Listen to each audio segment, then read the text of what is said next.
Travis Reier, BamaOnline.com senior analyst, checking in from Coleman Coliseum after the viewing period for day one of 2016 fall camp at the University of Alabama. The Crimson Tide out there in helmets and shorts for the opening practice of the 2016 preseason, I guess you can call it. Extremely hot out there this afternoon, and we're only out there a short period of time, but even in that short period of time, even we could see some of the effects that the heat was already having on a couple of players during individual drills. Now, that's to be expected, again, with the heat advisory in the area. Probably a real feel temperature on the field out there right now in excess of 100 degrees. So even without full pad work, you're talking about a brutal, brutal afternoon of football practice for the Alabama Crimson Tide. And I don't care how much work you do in the summer, and I know they do it as well here as anybody. Still, when you get out there and go through it at the tempo and pace that they go at it collectively, it's tough to simulate. And so we're seeing some guys that are probably going to struggle through this one, and understandably so. Now, as far as the football team itself and some observations, I really could go all around the team and offer some insight, or at least some things that stood out. And you got to start probably with the offensive line. I know we want to talk some quarterbacks, and we'll do that. But the offensive line was very interesting, because the first group that we saw out there, at least, was you had at center Ross Pierce-Baker. You had at right guard Dallas Warmack. And you had Bradley Bozeman at right tackle with that first group. Lester Cotton and Cam Robinson at the left tackle spots and the left guard spots, respectively. Maybe that'll help. What do you think? Will that get us there? A little better, maybe? We'll try that for maybe a change. Is that better? There you go. So there we go. We're right side up. But again, the offensive line, sort of the emphasis, the focus during the first day of fall camp at Alabama. Some interesting stuff there that I mentioned. Again, a long way to go, and we've seen Alabama do this in the past as far as take a look at some different combinations, but it was different than what we saw at the end of spring practice. So Jonah Williams, the true freshman, was with the second group at right tackle. Brandon Kennedy was with the second group at right guard. And so that was the notable changes to the offensive line. Now, moving around to some other areas of this team, the wide receivers looked about the way you would expect. Calvin Ridley and those guys, as good as Alabama's had as a group. Now, Garrick Dieter was interesting to sort of note, the graduate transfer out there with the wide receivers this afternoon. I thought he looked about the way you would expect a guy who caught over 1,000 yards in passes last year at Bowling Green. Very polished, very smooth. Moved very easily, so he is going to fit in, I think, quite well with the group that Alabama welcomes back, and a couple of the newcomers as well, and T.J. Simmons, Trevon Diggs, just a good-looking group from top to bottom. So offensive line, wide receivers, we got you covered. Quarterback, just not a lot to tell. The ball looked good. They're out there in shorts and helmets, and believe it or not, there have been years where even in shorts and helmets on the first day, we've seen a lot of footballs on the ground. I didn't see many on the ground today, so should be a good sign in terms of the quarterbacks and how they were able to throw it with those wide receivers they have to work with. Also the tight ends that they have now, led by O.J. Howard. So passing game, we'll wait and see, but looked like a pretty good start from that standpoint. The running backs, again, another time when you want to look at the new guys, the young guys, and certainly B.J. Emmons and Joshua Jacobs. The two new guys, the two freshmen that could be counted on to play heavy roles in 2016, they looked the part. And again, shorts and helmets. But they definitely look like they fit the mold of the Alabama running back that we've seen here in the past under Nick Saban. So I would say it was interesting that Burton Burns, the running backs coach, was spending a good bit of time already in getting those new guys acclimated on the finer aspects of pass blocking. So we're already seeing some of that out there for the newcomers at running back. As far as the defensive side of the ball, and that's where my eyes sort of shifted pretty quickly too. Defensive front has added some nice looking additions, and you start with Raekwon Davis, the true freshman. He's listed at 6'7", and I'd say that's close to legit, if not legit, maybe a tad under, but just a mammoth human being who looks like he can move pretty well. So the initial indication is that yeah, this is a guy that physically, at least, could help this team early on. We did see junior college transfer Jamar King out there. I believe, yeah, we saw him out there. So he was on the practice field.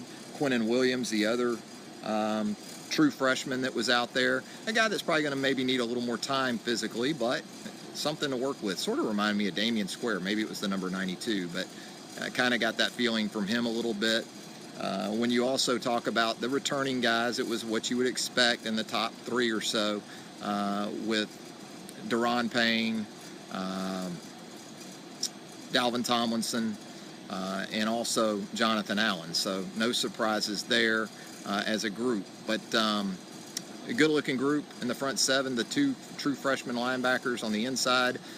It was good to see Mack Wilson out there because he'd had a couple of issues in the offseason with some injuries, but he was out there going through individual drills with defensive coordinator, linebackers coach Jeremy Pruitt, and looked to be pretty good. Now, Pruitt was taking precaution, and he was quick to ask trainers to make sure that that Mack had the equipment he needed on, basically the support probably for those issues that he's had, but he seemed to be fitting in and doing pretty well. I tell you, Mack Wilson and Ben Davis both, they look like second or third year linebackers already. When you talk about just physical makeup, these are guys in the 235, 240 pound range already, and they look like SEC linebackers today. Now, we obviously know there's some development that needs to go on there, but again, very impressive, at least on the hoof. At the outside linebacker, I did like what I saw from Terrell Hall, the true freshman. He's listed at 6'5", 247. Again, I think he matches up to those measurables pretty good.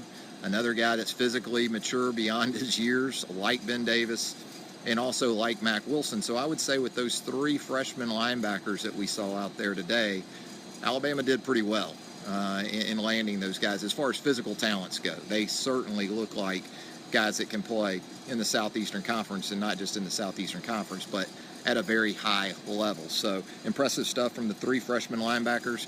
Important stuff going on in the secondary. As we all know, a big couple of weeks coming up for that group. I've been asked about Maurice Smith. I saw a number 21 out there, but I didn't, I'm pretty sure that wasn't Maurice Smith. So at this point, really kind of focusing in on the newcomers in the secondary, those four freshmen, kind of wondering where they would line up today, and we caught a glimpse of that. Shy Carter, who has been talked about a good bit during the offseason and during the summer, we saw him with the safeties today, working with Deontay Thompson in a pairing back there. Obviously, Eddie Jackson and Ronnie Harrison are your two starters, but Shy Carter, a good-looking athlete out there at the safety position. And then the other youngsters, when you talk about Jared Maiden, Aaron Robinson, Nigel Knott, those guys were with the corners, at least what I saw out there today. So that was kind of your breakdown of the four guys and new guys in the secondary when you look at that part of it. I'm being asked right now about the center position. Well, it was Ross Pierce-Baker today, as expected. Anything else? How are the QBs looking, Eric asks. The QBs look good. As I said earlier, ball looked good coming out of everybody's hands. But, you know, we're in shorts and helmets. We'll find out a lot more, I think, during the Sunday practice. At least that'll be more pressurized when you talk about people in the stands and kind of a scrutinized environment, more so than even what they're out there. And believe me, it's scrutinized each and every day around here. But practicing in the stadium Sunday, maybe simulate a game situation more so. And so we could find out more during the open practice on Sunday. Someone asking again about B.J. Emmons, thought he looked the part. You know, he's listed at, what is he listed at? 6 foot 206, yeah. I'd say that's right. And, you know, I've seen these young backs when they get here, guys like Eddie Lacy, guys like Mark Ingram, Trent Richardson, T.J. Yeldon, Derrick Henry. When you see them, you know they're Alabama backs. And when you see B.J. Emmons, and you also see Joshua Jacobs, you see Alabama backs. You see what Alabama likes in these guys as high school players. So the young backs look good. As for Bo Scarborough, he looked pretty good out there. You know, he may be one of those guys. It is brutal. I'm telling you guys out there, it is brutal out there. He could be one of those guys that struggles a little bit with it. So we'll see how it goes, but it was tough out there this afternoon. We were only out there for 15 minutes or so. Anything else? Jalen Hurts. Everybody wants to know about Jalen. Jalen looks good. Cam Sims, Dustin Washington asking about him. He looked good. Seems to be getting better and better as he gets farther removed from that knee injury 14, 15 months ago. So I'd say he moved around well. Tony Brown, yes, Carlos McGee. Tony Brown was with the corners while I was watching. So he was on the practice field today. So from that standpoint, at least from what I saw in the limited time we were out there, not much in the way of surprises. The quarterback situation, Austin South's asking about.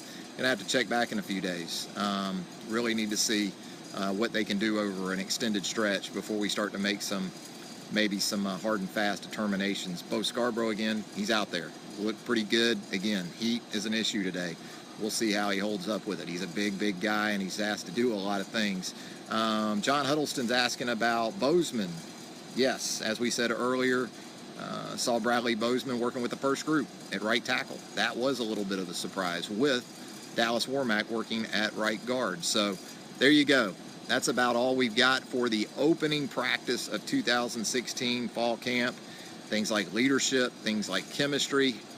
That's the great mystery when you start trying to tie a team together. We'll find out how those things go as we get further into it. But talent-wise, again, when you go out there to the start of a fall camp for Alabama in the last 7, 8, 9 years, you're seeing the best college football has to offer, top to bottom. It's just talent all over the place. Again, a matter of pulling it all together. And yes, Alphonse Taylor did practice today, the big offensive lineman. He wasn't with the first two groups that I saw of, but he did practice. And yes, Coach Saban did look to be in pretty good shape, Rob. Thanks for asking. I almost forgot to mention that. So we always have a lot of fun here on Facebook Live, and we'll continue to do it on a daily basis. And you're going to need to stick with BamaOnline.com. Nick Saban's going to talk after practice today. Should be an interesting press conference with the events of the last 2 days involving Maurice Smith.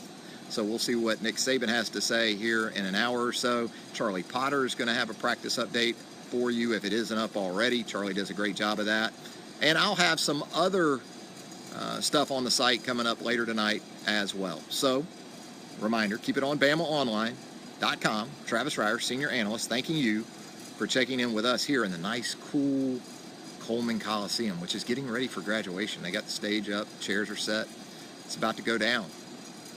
Talk to you soon.